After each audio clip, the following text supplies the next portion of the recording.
أكبر كبيرا والحمد لله كثيرا وسبحان الله بكرة وأصيلا لا إله إلا الله والله أكبر الله أكبر ولله الحمد.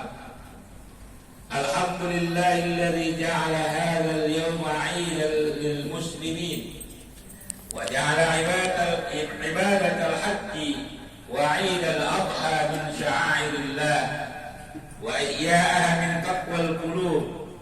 أشهد أن لا إله إلا الله وحده لا شريك له وأشهد أن محمدا عبده ورسوله المبعوث رحمة للعالمين بشيرا ونذيرا وداعيا إلى الله وسراجا منيرا. اللهم صل على محمد وعلى آله وصحبه أجمعين. أما بعد فيا عباد الله أوصيكم وإياي بتقوى الله فقد فاز المتقون. قال الله تعالى بعد أعوذ بالله من الشيطان الرجيم بسم الله الرحمن الرحيم ذلك ومن يعظم شعائر الله فإنها من تقوى القلوب. Kaum muslimin dan muslimat jamaah Idul Adha rahimahumullah, mari kita bersyukur kepada Allah Subhanahu wa taala yang telah melimpahkan aneka rahmat dan nikmat kepada kita.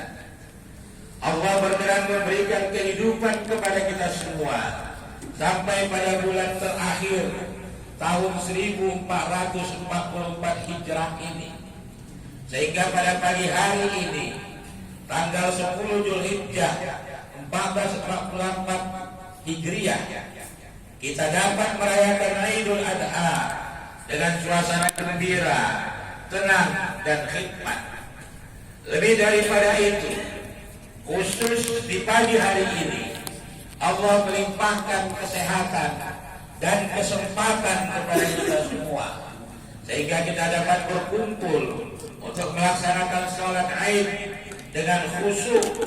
Semoga amal ibadah kita diterima oleh Allah Subhanahu wa taala. Salat dan salam kita sampaikan kepada Nabi Muhammad sallallahu alaihi wasallam, keluarga dan sahabat-sahabatnya. Semoga Allah memberikan kemudahan kepada kita untuk senantiasa menekuni, mempelajari dan mengamalkan sunnah Rasulullah sallallahu alaihi wasallam dalam kehidupan kita sehari-hari. Bulan Zulhijjah merupakan salah satu bulan yang dimuliakan Allah, yang berarti bulan pelaksanaan ibadah haji, atau kita sering menyebutnya dengan bulan besar. Sebab pada bulan ini terdapat satu peristiwa besar, yaitu berkumpulnya jutaan umat Islam dari berbagai belahan dunia berwukuf di padang Arafah, yang merupakan bagian terpenting dari rangkaian ibadah haji. Pertemuan akbar kaum muslimin ini merupakan salah satu upaya membangun kesalehan dan menyempurnakan rukun Islam. Bagi kaum muslimin yang tidak dapat melaksanakan ibadah haji, disunahkan berpuasa, karena puasa sunnah tersebut dapat menghapuskan dosa-dosa 1 tahun yang lampau dan 1 tahun yang akan datang. Selain itu, berbagai ibadah sunnah juga dianjurkan untuk dilaksanakan pada 10 hari pertama di bulan Zulhijjah, seperti sedekah, melaksanakan berbagai sholat sunnah, berpuasa, dan lain-lain. Dalam hal ini Nabi Muhammad SAW bersabda, "Ma min ayyamin al-amalu shalihu fiha ahabbu ila Allah min hadhihi al-ayyam, yakni ayyamul 'ashr." Qalu, "Ya Rasulullah, wal jihadu fi sabilillah." Qala, "Wal jihadu fi sabilillah illa rajulun kharaja bi nafsihi wa malihi Falam yarji' min dzalika syai'. Tidak ada perbuatan yang lebih disukai oleh Allah daripada perbuatan baik yang dilakukan pada 10 hari pertama di bulan Dzulhijjah. Para sahabat bertanya, "Wahai Rasulullah, walaupun jihad di jalan Allah," sabda Rasulullah, "walau jihad pada jalan Allah, kecuali seorang yang keluar dengan dirinya dan harta bendanya, kemudian dia kembali tanpa membawa apa-apa." Hadis riwayat Bukhari.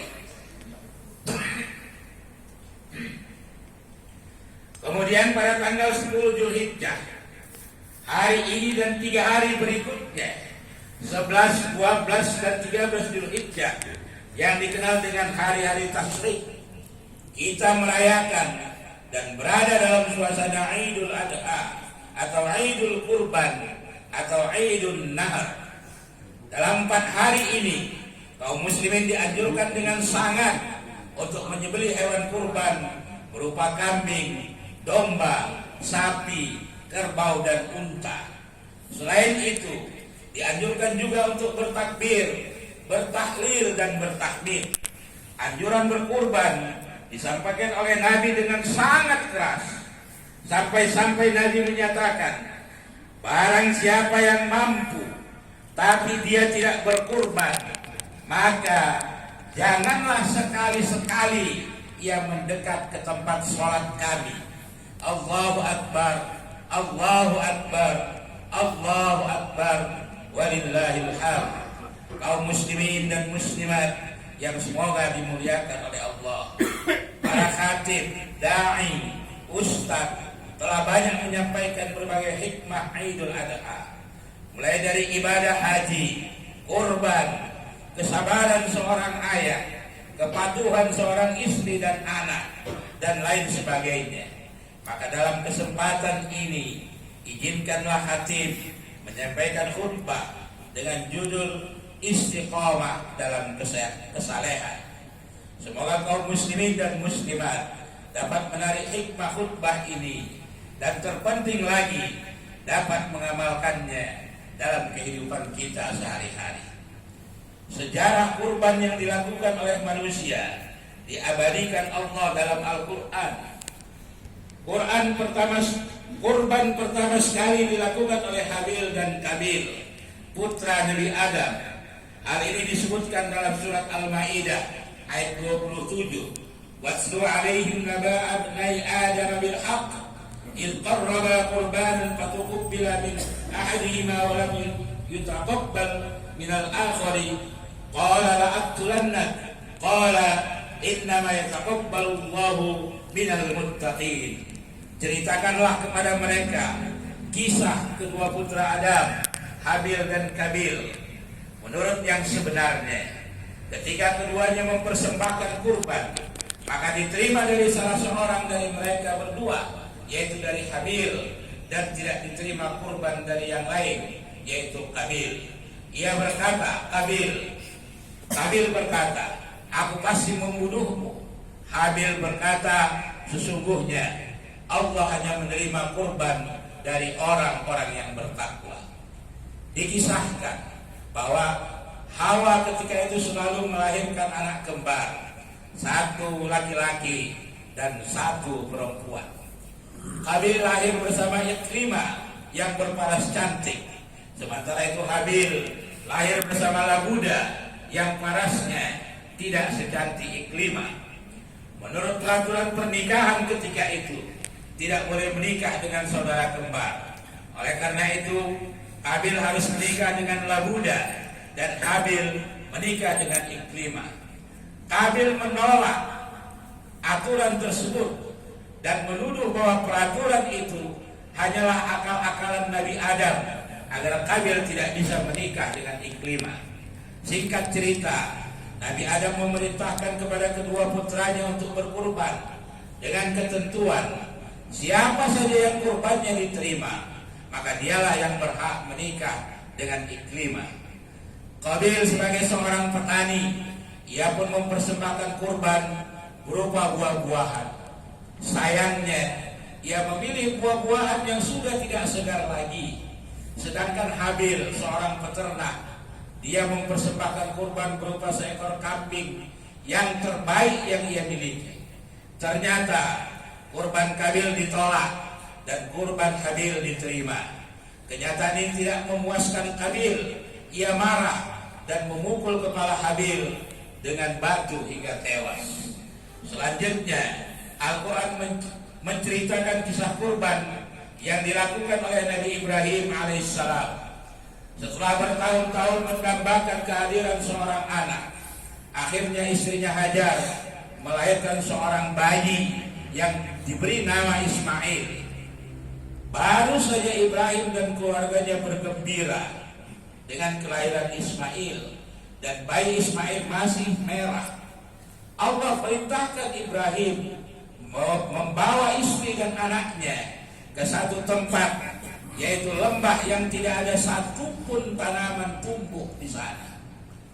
Meski berat dan sulit, Ibrahim dan istrinya mematuhi perintah itu. Beberapa tahun kemudian, Ibrahim datang mengunjungi Hajar dan Ismail. Kegembiraan menyeruak di tengah-tengah mereka. Ibrahim sangat gembira melihat anaknya Ismail tumbuh sehat, pintar dan cerdas. Belum habis kegembiraan Ibrahim, Allah memerintahkannya untuk menyembelih putranya Ismail. Sungguh, perintah itu sangat berat dan sulit dipercaya. Namun dengan hati yang teguh, Ibrahim sampaikan perintah itu kepada istrinya Hajar dan putranya Ismail. Ada keraguan di hati Ibrahim kalau istri dan anaknya akan menolak perintah yang sulit dipercaya dan dicerna akal itu. Betapa kaget, kagum dan gembiranya Ibrahim mendengar jawaban dari istri dan anaknya. Ketiga orang itu, Ibrahim, Hajar dan Ismail, benar-benar tunduk, patuh dan taat pada perintah Allah Subhanahu wa ta'ala. Ketika Ibrahim membaringkan Ismail, goloknya sudah diletakkan di leher Ismail. Tiba-tiba Allah menukarnya dengan seekor domba yang besar. Perintah pertama kurban dan mulai dilakukan oleh Nabi Muhammad SAW pada tahun kedua hijrah, dan tepatnya pada tahun 624 Miladiyah. Nabi Muhammad melaksanakan kurban pada saat Haji Wada. Dalam kitab hadis Sahih Imam Bukhari dijelaskan, Rasulullah melaksanakan salat Idul Adha terlebih dahulu sebelum melaksanakan kurban. Rasulullah sholat berjamaah di tanah lapang milik sahabat bernama Hakim bin Al-Ada. Rasulullah berangkat sholat melalui rumah-rumah kayu dan pulang melewati jalan yang berbeda, di mana ada rumah Amr bin Yasir.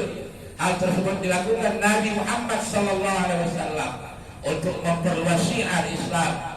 Ahli hadis Ibnu Majah meriwayatkan, setelah sholat Idul Adha, Rasulullah menyembelih hewan kurban yang pertama. Beliau menyembelih 2 ekor domba jantan berwarna putih, hitam dan bertanduk. Allahu Akbar, Allahu Akbar, Allahu Akbar, walillahil hamd. Kaum muslimin dan muslimat yang dirahmati Allah, ketiga peristiwa kurban di atas terjadi pada saat yang pelik, sulit dan berat.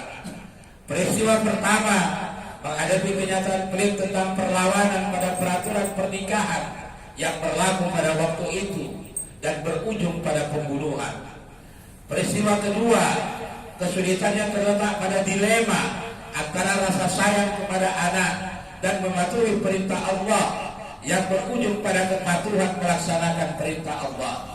Peristiwa yang ketiga, perintah kurban datang pada saat Nabi Muhammad baru memulai membangun Madinah. Suasananya belum mapan, ancaman serangan dari dalam dan luar Madinah sangat besar. Selain menghadapi orang-orang kafir, Nabi juga harus mewaspadai gerakan orang-orang munafik. Namun dalam suasana yang sulit itu, Nabi dan sahabat-sahabatnya tetap melaksanakan ibadah kurban sebagai upaya mematuhi perintah Allah Subhanahu wa ta'ala. Ketiga peristiwa di atas juga menunjukkan bahwa manusia tidak boleh dijadikan sebagai kurban dan harus ditujukan kepada Allah Subhanahu wa taala. Secara bahasa, kurban berarti mendekatkan diri. Dengan demikian, ibadah kurban yang dilakukan merupakan upaya nyata untuk mendekatkan diri kepada Allah. Mendekatkan diri kepada Allah berarti melaksanakan ibadah dengan mematuhi perintah Allah dan menjauhi larangannya. Dalam kaitan ini, Allah mengingatkan bahwa daging dan darah hewan kurban itu tidak akan sampai kepada Allah, akan tetapi yang sampai kepada Allah adalah ketakwaan. Oleh karena itu, ibadah kurban harus dilandasi dengan keimanan yang sahih dan didasarkan pada niat yang tulus dan ikhlas. Dengan demikian, ibadah kurban itu dilakukan karena Allah semata dan manfaatnya dipersembahkan untuk kepentingan umat manusia. Ibadah yang dilandasi oleh keimanan dan didasarkan pada niat yang tulus dan ikhlas akan berbuah menjadi amal soleh. Amal soleh berarti tindakan atau perbuatan baik yang harus menjadi kebiasaan bagi setiap muslim. Saleh dapat diartikan dengan bebas dari kerusakan dan keburukan, atau dapat pula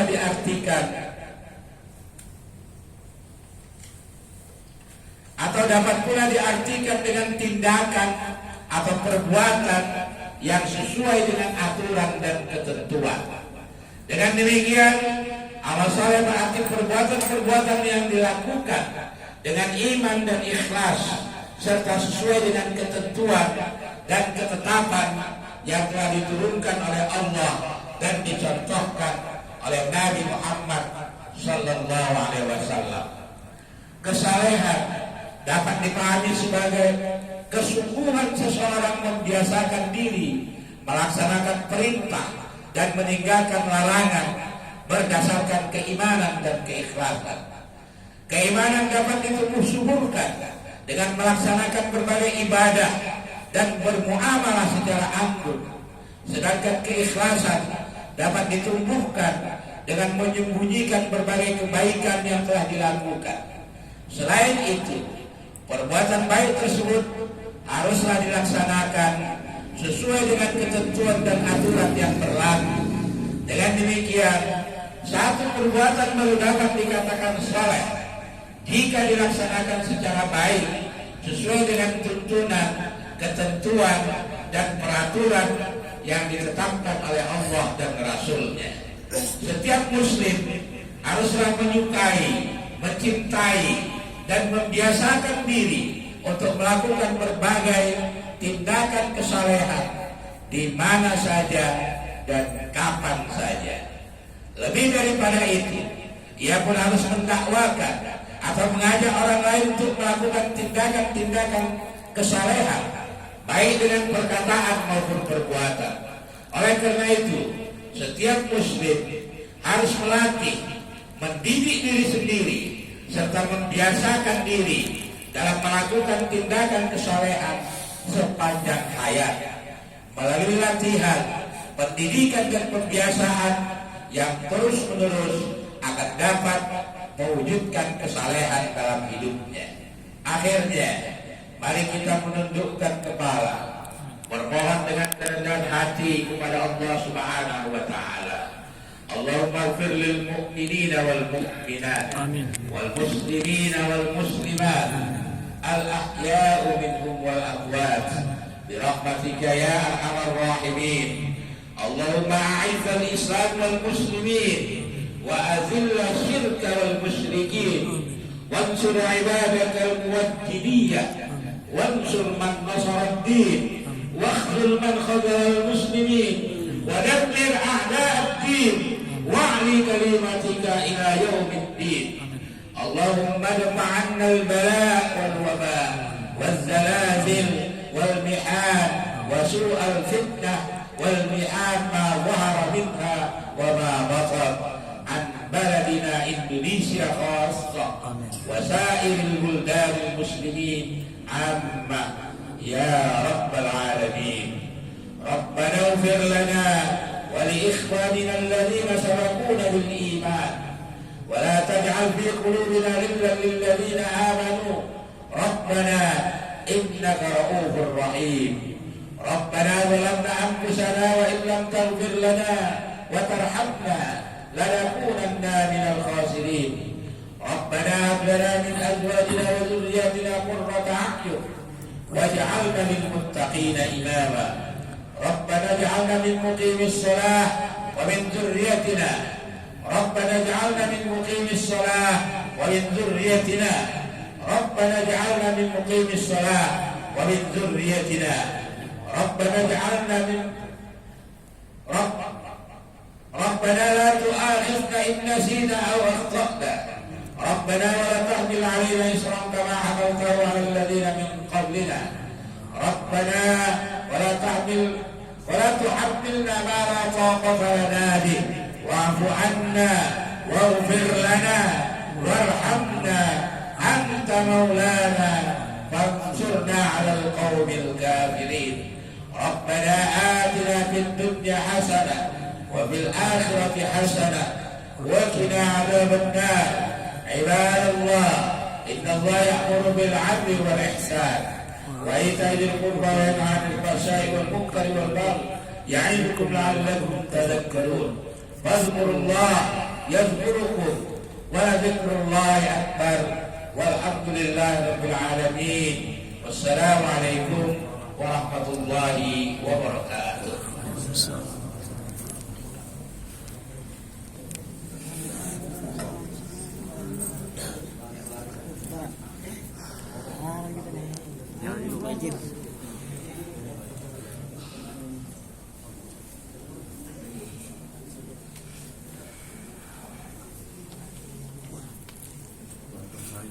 Langsung ke rumah Pak Idal nih.